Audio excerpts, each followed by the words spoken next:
remember, you have something important you want to share. With that note, my mother, she sent me to exams at the Danish Gymnasium College. And that sentence she gave me, it ignited me every time to do my best, and it put me in the right mindset. At the same time, of course, I was prepared. And then I did really well. I grew up in a family where my parents had always been doing, giving toasts at family dinners, at birthdays. And it lighted a fire in me in saying things and speaking up. And I remember for my best friend's 13th birthday, I also clicked the glass and rose up and said, thank you for being such a good friend.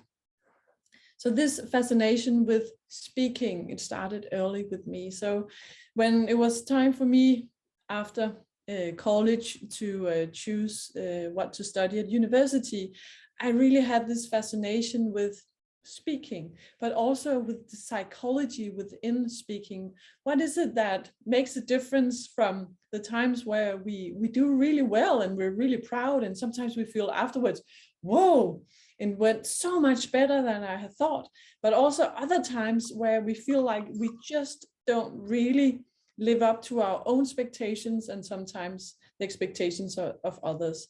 So this has been my fascination for many, many years, and that's what made me choose to study both communication and psychology at Roskilde University. After a couple of years with studying a lot of different communication and psychology, I entered the master's program. We were all together in a huge room. I think we were 100 students. And then one of our from the staff, she said that before we will see you in the auditorium for a lot of lectures, and you're going to read a lot of theory and method and write a lot of reports, we want to take you into a deep dive into the practice behind some of these areas within communication where you will find yourself working in the future. And therefore we were introduced to digital communication. People came in and they introduced websites that they had made in just 3 weeks. That was so impressive. Somebody came and introduced video and showed us videos that they had done in just 3 weeks. And this little lady, she came in and she straightened her back and she said, everyone who chooses public speaking with me will find yourself in Speaker's Corner, in a corner in Hyde Park, in London, in just 2 weeks, where you are going to speak. I remember that feeling in my stomach when she said that.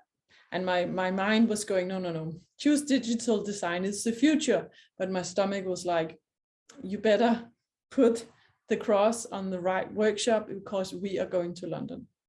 And thank God it was my stomach who controlled my hand that day, because 2 weeks later, I found myself on a plane on the way to London. We were not unprepared to speak at Speaker's Corner. And for those of you who don't know about Speaker's Corner, it's a corner of Hyde Park in London, where people have been speaking for over 200 years. It's a tradition that has that came from that time where people they were allowed as a last word before the head being chopped off, and it has survived, and it's still alive, and people are speaking about politics and religion and everything in between. So that was where we were going to speak. But we were not unprepared. We had been given the really good advice. Talk about something that you're passionate about.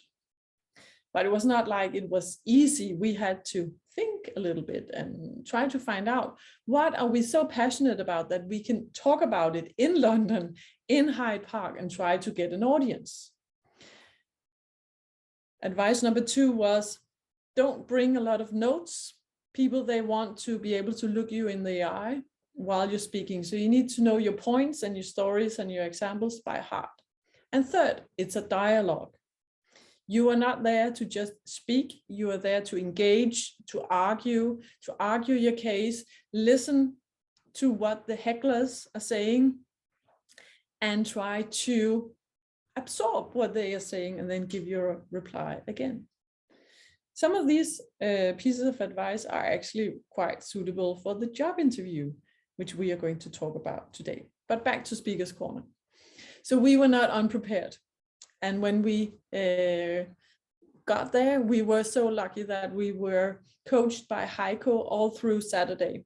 And he really helped us to find that fire and courage to get up on that box and speak to whoever would be our audience that day. We didn't know who we could attract with our subject. My subject was human trafficking. It was back in 2005. There was a lot of focus on this in the media.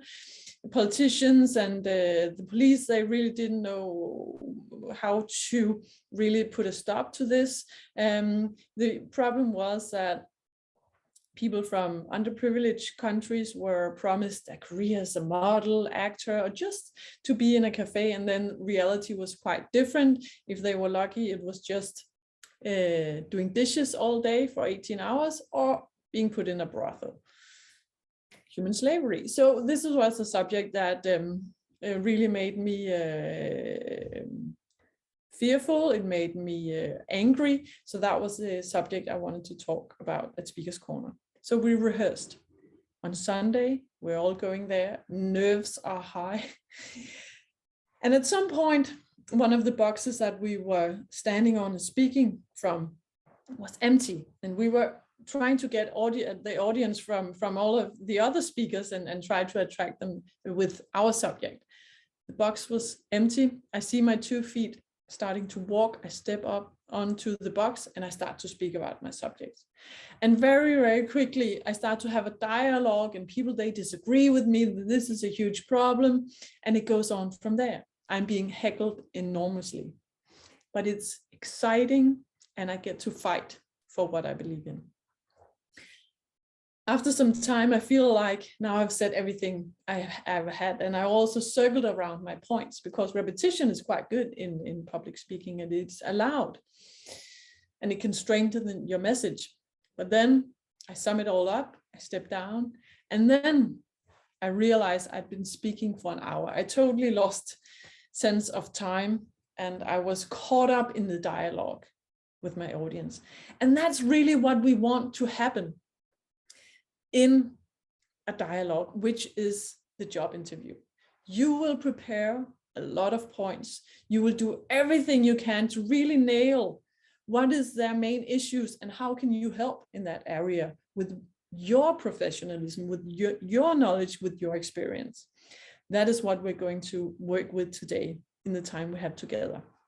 First of all, your content. What is it they are looking for at the job interview? And then, of course, how do you manage yourself in the situation, your body language, maybe some nervousness, breathing, and really being present for that dialogue, for listening. So you'll prepare things that you can say when they're asking you questions, also things that you really want to say when they are asking you, why do you want to work for us? What are your main strengths, etc. So the more prepared you are, usually the easier it will be for you to really be engaged and present and freestyle in that dialogue. And I'm here to help you with that. I still teach at the Roskilde University that day to day, even though it's many years ago since I graduated myself. I work with many different clients today, both in the public and private sphere, and also different NGOs. And I've written a book. It's only in Danish, I'm sorry, but it's called Tal troværdigt, Speak with Credibility. And that's what we are going to work with today. So first of all, I would just like to share just a little bit on slides. And at some point, I'll also introduce a worksheet for you. Maybe you have received it as an email. But otherwise, I'll just show it here. And let's see if this one will, I would like it to, yes. Okay, so this, we know it's about, this was me at Speaker's Corner. This is the book. All right, brought on to you. So what's important with all speaking is that you build credibility. And that's so important. And the story you're going to tell at the job interview is why you are credible in the role that you're seeking in this typical organization that you have applied for. It can be, of course, as you know, it can be a job that's been listed so you can apply, but it can also be a job that you receive or you are invited in through your network. A lot of jobs, as you know, are being given through network. When it comes to credibility, which means them believing in you, believing in what you say, but also seeing you as the one that will fit this job, this role.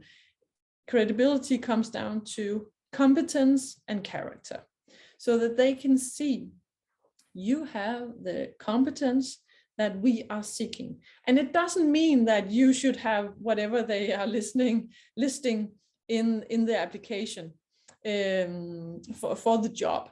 What is important is that you are aiming whatever it is you have of competence, knowledge, experience, everything that you have learned and have experience with, and you're able to angle it to the specific job and say, this is why this is relevant for you, and this is how you can use all of the things I have. So all of the time, they need to see that you are speaking from the job, so that actually you're already seeing yourself in that role, and you are saying, how will I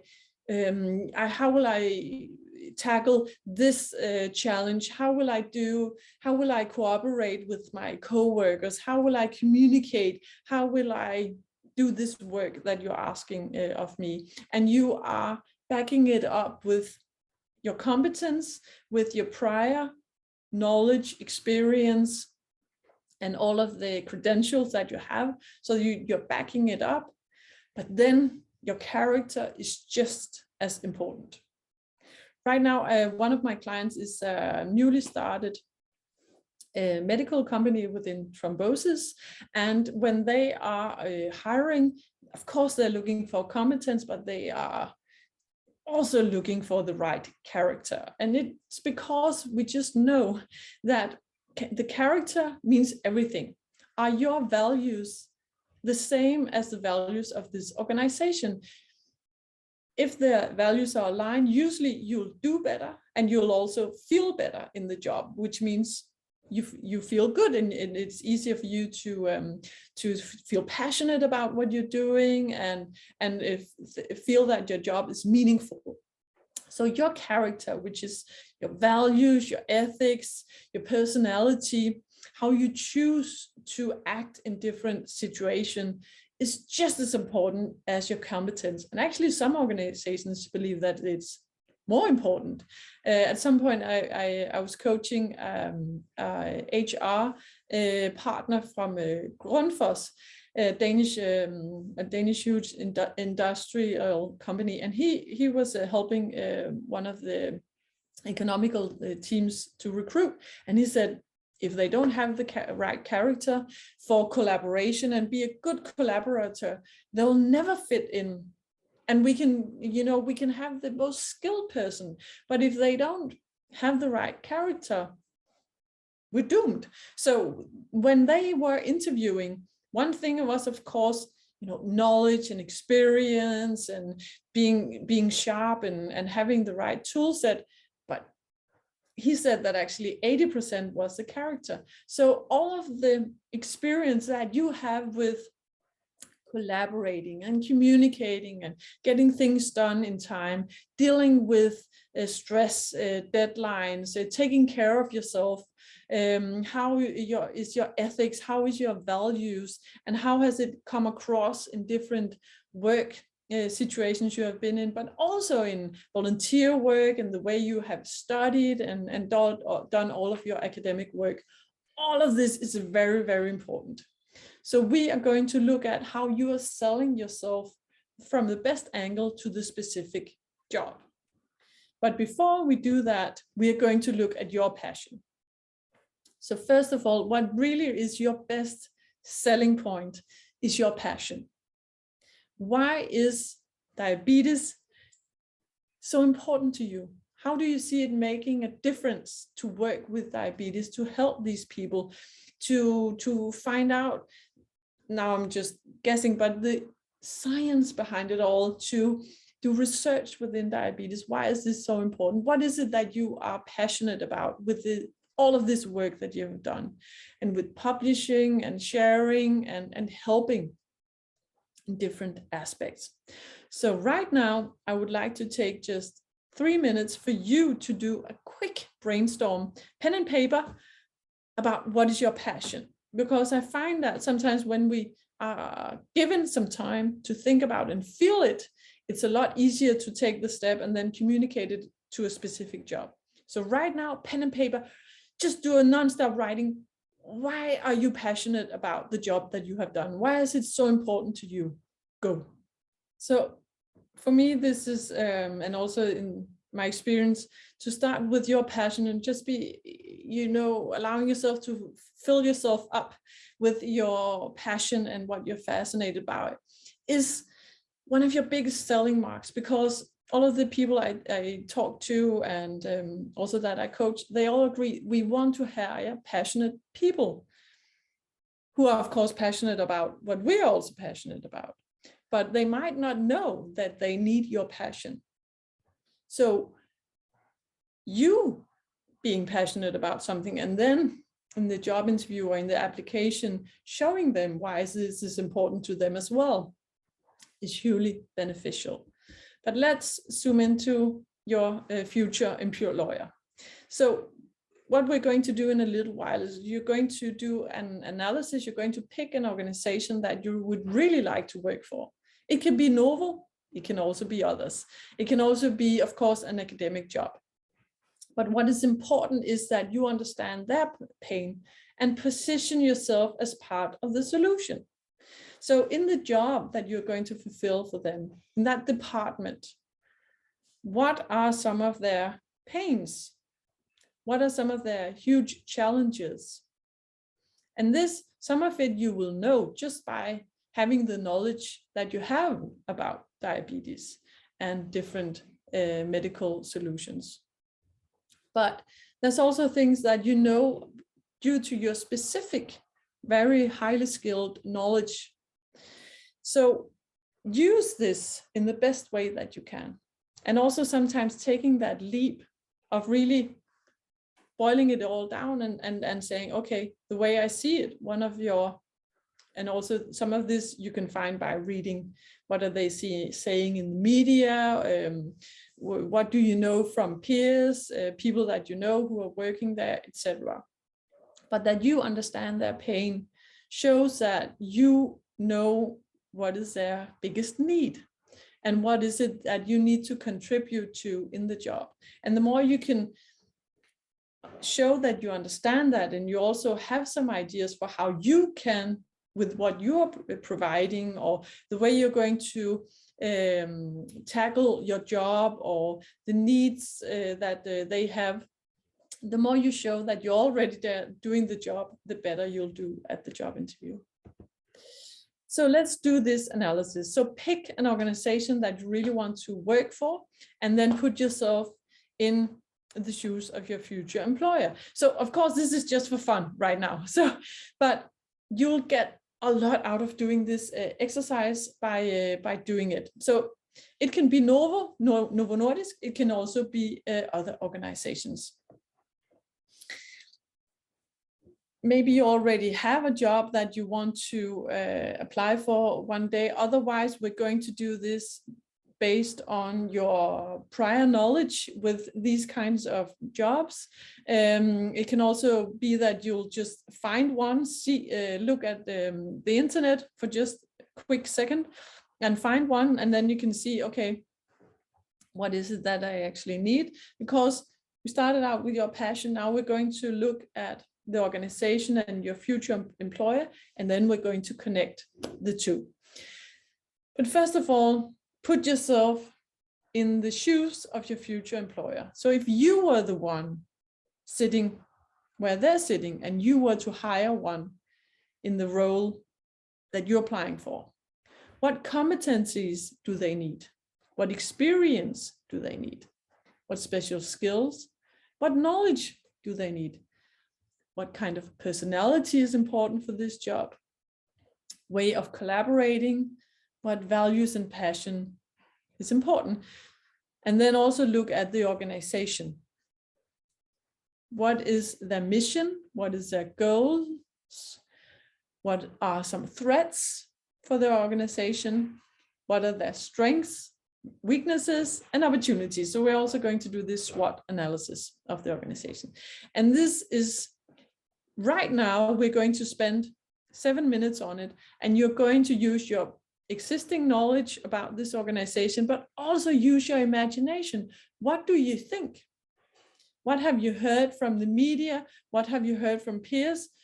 Try to fill all of this out, even though you're not 100% sure of these things. But right now, do the exercise based on you trying to put yourself in their shoes and you drawing on all the knowledge you have, and also do some guesses, because it's those guesses that you can go and fact check afterwards, after we have been together here. But right now we want to practice taking that leap and looking at everything from their angle. So now you can write it down. You can just look at the things on the screen, write it down on a piece of paper, on your computer, whatever fits you. I think you've also been emailed this one, and you can write on it if that's what suits you best. Right now, put yourself in their shoes of your future employer and try to look at it from their perspective. What do they need? And then look at the organization. 7 minutes, go.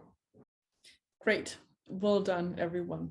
So this worksheet here is for you to really emphasize and help you to put yourself in the shoes of your next employer and target the organization, because that's really what we need to then bring you on board.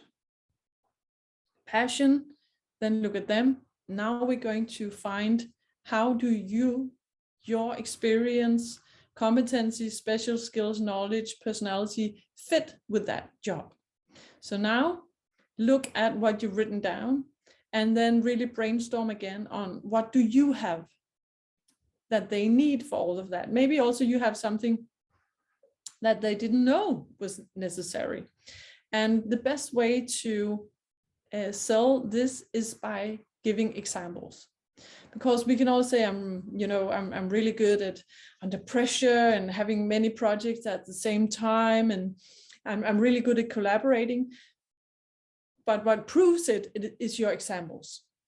So let me give you an example, or a couple of examples on stories and examples that you can find also for yourself. A couple of years ago, I was coaching consultants from an organization called Great Place to Work, and they work with helping companies make their companies the best places to work. So they work with the environment and the culture of the organization and what's it like to be an employee there. And this consultant, Stine, she kept saying, but Annette, how can I say I know a lot about workplace environment when I've only been working at Great Place to Work for 2 years? And then I interviewed her a little bit about, her background. And it was clear that since the first semester at university, she had written all of her projects on the environment of workplaces. And that, education of 5 years, 2 huge projects every year, that makes 10 projects that she had written on this subject. So I said, that's the story you need to tell to your clients. Ever since the first day of university, you have written all of your projects on the environment of workplaces, because that proves that she has a lot of knowledge on this subject. So find those examples that show, why are you so passionate about diabetes? How are you excellent at doing research? How do you think in that situation when you are in the lab or when you are reading through other people's research? Find those good examples of you collaborating with others, problem solving, thinking outside the box for new solutions. Find those examples and tell them, because stories are what they remember, but it's also what backs up your points of why they should hire you and why you're the right one for the job.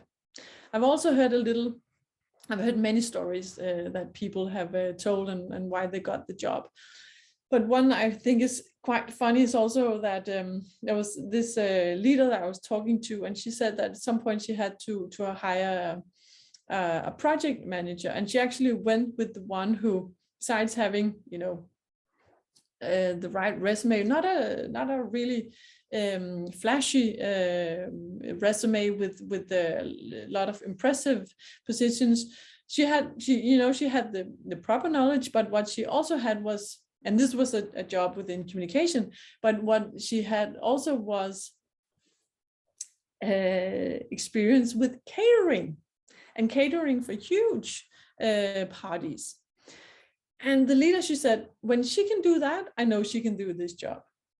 So whatever you have of experience, it can also be as a parent, as a family member, as a friend, of modernizing your house, of other passions. Maybe you're interested in sports, maybe you are able to renew your own house. There's so many things that tell the story of, you know, the competencies that you have without thinking about it that are relevant for this job, but also tells the story about your character.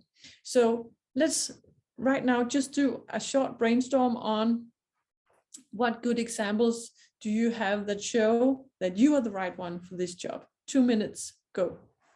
And sometimes the best way to find these good examples also when you are biking home, or you are out for a walk, or, you know, whenever they come to you, these good examples, write them down so that you are able to communicate them at the job interview. So find the points that sell you the best. And what is really good also in your preparation for the job interview is find a lot of examples, really work with your material so you know how to sell yourself for the job, because no one else is going to do it for you. So what's important is that you are able to argue why you would fit well in this position, with this responsibility, and with what it is you're going to do. And for doing that, you're going to draw on your previous experience, knowledge, and everything that you've done in your life so far. You can pick from everything that shows competence and character. And then it's a really good idea to rehearse. So therefore, we're going to do that in just a little time. But before we get to that, I just want to give you some good advice on this little thing also called nervousness, because it happens for all of us. I don't know if it happens to you, but it happens to me also, and for many people that I work with. So just setting ourselves in the right mindset and setting ourselves up for performance is a really good thing. And a little bit of nerves is good because it makes you extra alert, it makes you extra attentive, it makes you able to really be present if it doesn't send a spiral out. So what is helpful is, first of all, knowing what's going on. And then there are these old advice that you've probably heard a million times before, but all of us tend to forget. So first of all, breathe to just make your nervous system calm down a little bit. Put your feet firmly on the ground. Also, while you're sitting in the chair in the job interview, also if it's in front of the computer, make sure that you have your feet firmly on the ground. And then breathe into your stomach. And then be present. That means drawing yourself back into what's going on in the room all of the time. So try not to be too preoccupied with your thoughts like, oh, now they're probably thinking this and that, that negative self-talk that is there. Try not to give it too much attention and focus on listening. Give your focus to the people around you. Be present. What helps you there to be present and to listen and to engage is to put your feet firmly on the ground, straighten your back, open up a little bit in the chest, breathe. And this type of breathing, we don't really want in the job interview, but do it beforehand. Do it while you're waiting, do it while you are transporting yourself there, do it at home while you are rehearsing and doing a little Q&A with yourself around the specific job that you're going to be interviewed for. And also remember, as I said in the beginning, not all jobs, they are given through, the standard application process. So every time you're talking to someone in an organization that you would like to work with, that could be a future employer, think of it as actually also a job interview. This is also your chance to tell them what you're passionate about and what you can contribute with, without saying, oh, and if you have a job, you can say that, but you can also just see it as a way of talking about what you have and what you are bringing to the table if you were in that organization. So every time you're talking to someone you are actually, who could be a future employer or be employed in an organization that could be a future employer, see it as your opportunity to also share and practice talking about yourself, what why this could also be beneficial in their industry with their problems, what you know about, what you have of common interests. So you're showing that you could also be someone that they looked for next time they were hiring. So rehearse all of these times and put yourself out there and put yourself as part of the market, because no one else is going to do it for you. And of course, do it your way.